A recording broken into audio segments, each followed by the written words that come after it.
My girlfriend told me this is it. Take it or leave it. She gave me an ultimatum about my inheritance. So I gave her the ring back and told her to get out of my house. Did I make the right choice? I am Elias Monroe, 38 years old. And 3 days ago my world completely turned upside down. My fiancée told me this is it. Take it or leave it about sharing my inheritance. So I gave her the ring back and told her to get out of my house. I am still questioning if I did the right thing. I have been with Tamara 37F for almost 2 years, and I genuinely thought we had something special. We met at a coffee shop. She was reading a book I loved. We started talking, and it felt natural. She is successful in marketing, independent, confident. Everything I thought I wanted in a partner. Here is the thing, though. Last year my grandfather passed away and left me a significant inheritance. I am talking life-changing money, enough that I could retire tomorrow if I wanted to. But I have been living exactly the same way I always have. Same job as a software engineer, same modest apartment, same careful spending habits.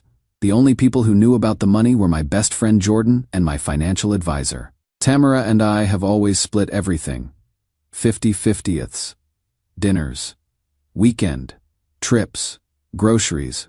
When she stays over, even streaming service subscriptions. She always insisted on paying her share, and I respected that. She would get almost offended if I tried to pay for too much, saying she wasn't looking for a sugar daddy. I thought it showed she was with me for me, not for what I could provide. Last month we started talking seriously about marriage, like ring shopping, venue hunting, the whole thing. That is when I decided I needed to tell her about the inheritance. If we are going to build a life together, she should know our real financial situation, right? I also mentioned wanting a prenup, just to protect both of us.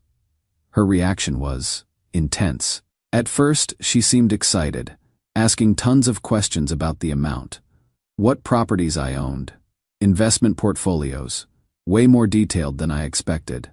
Then she got quiet for a few days, said she was processing the information.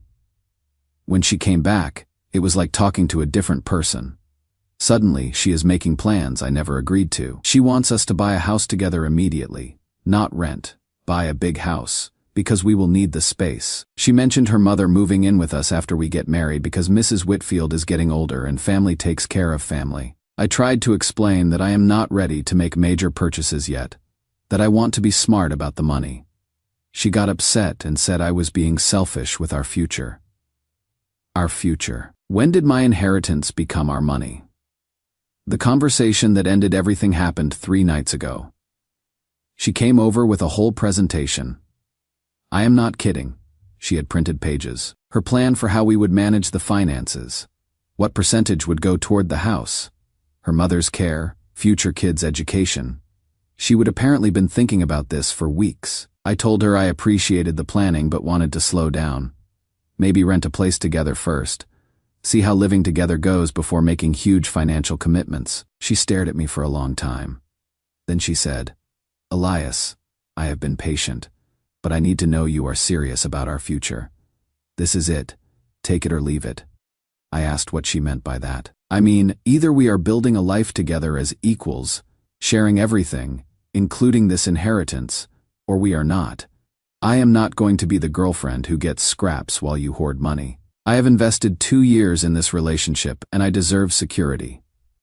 The way she said invested and deserve, like our relationship was a business transaction she expected returns on. I told her the inheritance wasn't something I was comfortable just merging immediately, that we could work toward shared finances gradually. Gradually, her voice got cold. How long am I supposed to wait? I am 37. Elias. I don't have time for games, either. You see me as your wife and equal partner, or you don't. I tried to explain that wanting to be careful with money didn't mean I didn't see her as a partner. She cut me off. This is it, take it or leave it. I looked at her sitting on my couch, essentially giving me an ultimatum about money I had inherited from my dead grandfather. And something just clicked into place. This wasn't about partnership or equality. This was about access to my bank account. I stood up, took off the engagement ring I had been wearing, and held it out to her. Then I guess I will leave it. She looked shocked. Like she genuinely didn't expect me to call her bluff. "What are you doing?"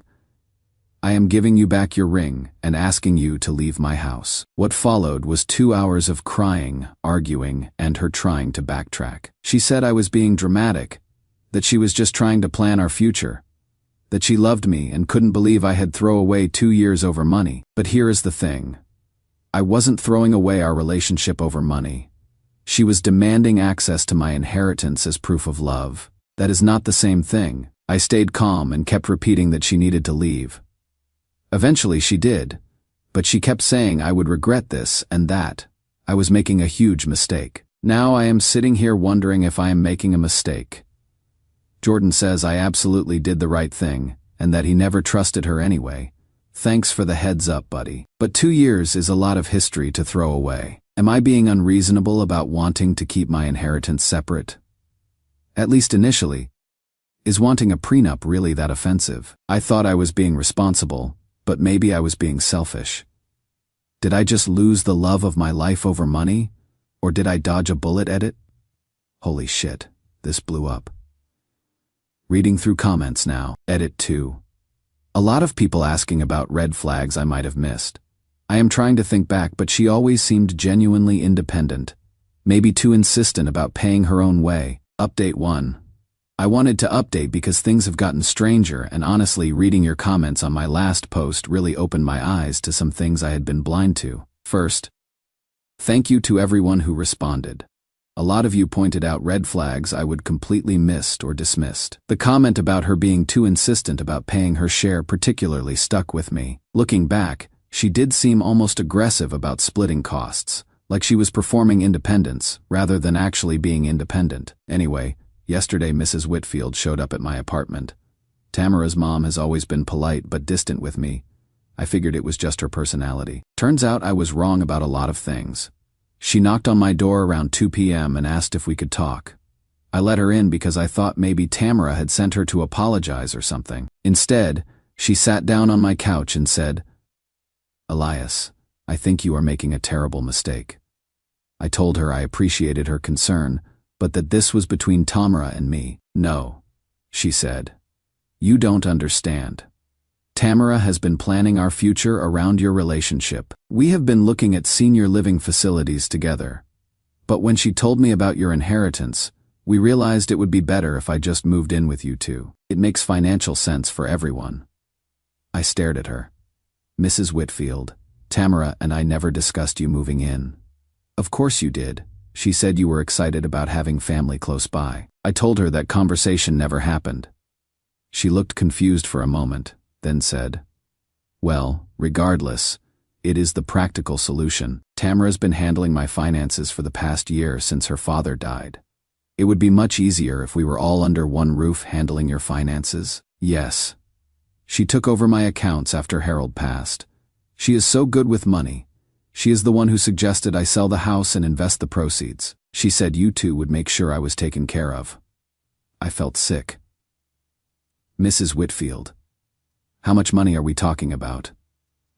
"From the house sale, about $400,000, plus Harold's life insurance and retirement accounts. Tamara's been managing it all." I asked where that money was now. "In investments that Tamara set up." She explained it all, but I don't really understand the details. "She handles everything and gives me an allowance for my expenses." "An allowance from her own money?" She said once you two are married and she has access to your inheritance, she will be able to invest everything together for better returns. She is very smart about these things. I spent the next hour very carefully asking Mrs. Whitfield about her financial situation. What I learned made me feel like I had been punched in the stomach. Tamara had convinced her mother to sell the family home and liquidate her father's retirement accounts under the guise of better investment opportunities. She was now managing over $600,000 of her mother's money and had apparently been using it to fund her lifestyle for the past year. All those times Tamara insisted on splitting dinner costs. She was paying with her mother's money while making me think she was being independent. The marketing job that was supposedly so successful.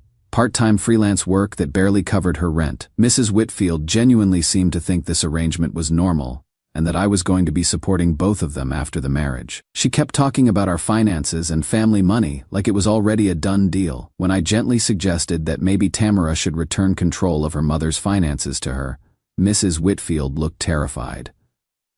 "Oh no, I cannot handle all those decisions. Tamara knows what she is doing. She went to business school." I asked where she went to business school. Well, she took some classes at the community college. Business classes. I walked Mrs. Whitfield to the door and told her I thought she might want to speak with a financial advisor independently, just to make sure everything was being handled properly. She left looking confused and worried. After she was gone, I called Jordan and told him everything. He was quiet for a long time, then said, "Dude, I think you were being set up for the long con." I think he is right. Tamara wasn't planning a marriage. She was planning a merger. My inheritance plus her mother's money, all under her control. The scary part is how close I came to falling for it. If she hadn't pushed so hard with the ultimatum, if she had been more patient, I might have said yes to everything. I feel like an idiot for not seeing it sooner, but I also feel relieved. The woman I thought I loved never actually existed. Edit. A lot of people asking if I am going to report this or warn the mother. I am looking into what options there are for elderly financial abuse, but it is complicated since technically Mrs. Whitfield gave permission. Edit 2. Yes, I am changing my locks and have told my building's front desk not to let either of them up. Edit 3. To everyone asking about Tamara's reaction to her mom visiting me, I haven't heard from her since the breakup. Radio silence, which honestly feels ominous. Update: 2 things have escalated in ways I didn't expect, and I am honestly a little concerned for my safety now. I also have an update on Mrs. Whitfield's situation that is both good and heartbreaking. First, the good news. After my conversation with Tamara's mother, I couldn't stop thinking about the financial abuse angle. I did some research and called a nonprofit that helps elderly people with financial exploitation. They connected me with a lawyer who specializes in this stuff. Turns out, what Tamara was doing is actually illegal in our state. Taking control of an elderly person's finances through deception, even with their consent, constitutes financial elder abuse. The lawyer agreed to meet with Mrs. Whitfield for free. I debated whether to contact her directly, but ultimately decided I had to try. I called Mrs. Whitfield and told her I had found someone who could give her a second opinion on her finances. No cost, no obligation, just to make sure everything was being handled properly. She was hesitant at first, but I think my conversation with her had planted some seeds of doubt. She agreed to meet with the lawyer. What they discovered was worse than I had imagined. Tamara hadn't just been managing her mother's money, she had been systematically draining it. The investments were mostly just transfers to accounts Tamara controlled. Over the past year, she had spent nearly $200,000 of her mother's $600,000 on everything from luxury purchases to what appeared to be business ventures that didn't exist. Mrs. Whitfield broke down when the lawyer explained what had happened. She kept saying she trusted her daughter, that Tamara was supposed to be protecting her. The lawyer is now working on recovering what is left of the money and has reported the situation to Adult Protective Services. Mrs. Whitfield is staying with her sister while they sort everything out. Now for the scary part. 3 days after Mrs. Whitfield met with the lawyer, Tamara showed up at my office. I work at a tech company with pretty decent security, but she somehow got past the front desk by claiming to be my fiancé, returning something I had left at her place. My coworker Jake came to get me, looking confused. "There is a woman here who says she is engaged to you. She seems really upset." I went down to the lobby and found Tamara sitting in one of the chairs, crying. When she saw me, she stood up and rushed over. "Elias, thank God. I have been trying to reach you, but your phone goes straight to voicemail." I had blocked her number, which she apparently knew.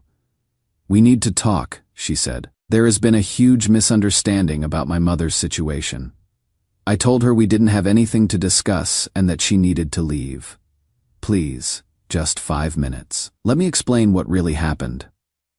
Against my better judgment, I agreed to talk to her in the lobby where there were witnesses and security cameras. Her story was that her mother was confused and had misrepresented the financial arrangement to both me and the lawyer. According to Tamara, She was just helping her mother avoid making bad investment decisions, and every penny she had spent was either with permission or for her mother's benefit. She is getting older, Elias.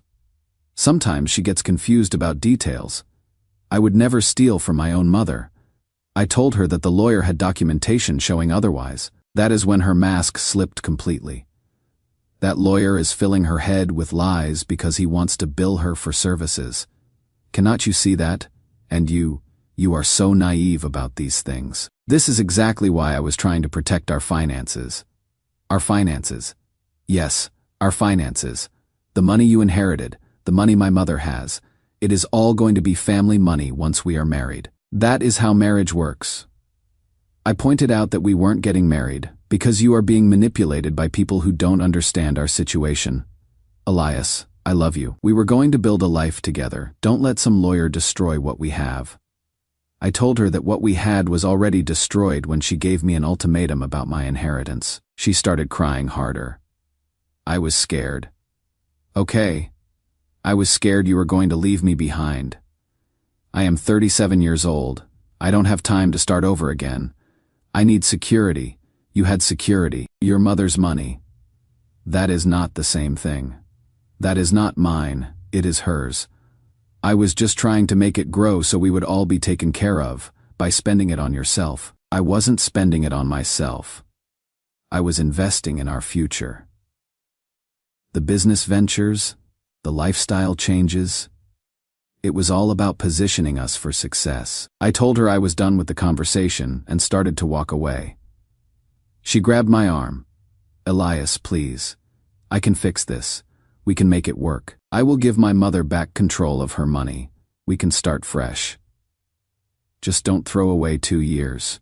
I pulled my arm free and told her she needed to leave and never contact me again. You are making a huge mistake, she said. You think you are so smart, but you don't understand how the world works. You will never find someone who loves you like I do. I hope not, I replied. Security ended up escorting her out because she wouldn't leave on her own.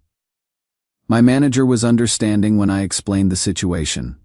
But now I am worried about what she might do next. Jordan thinks I should get a restraining order. Part of me thinks that might be overkill, but her behavior at my office was genuinely unhinged. I keep thinking about what she said. You will never find someone who loves you like I do.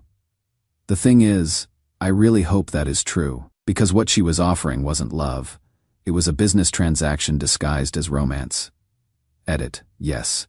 I am documenting everything and looking into security options. Several people have suggested a restraining order, and I am starting to think they are right. Edit 2. For those asking about Mrs. Whitfield, she is doing better. The lawyer thinks they can recover about 60–70% of her money. She is staying with family and getting counseling. Edit 3.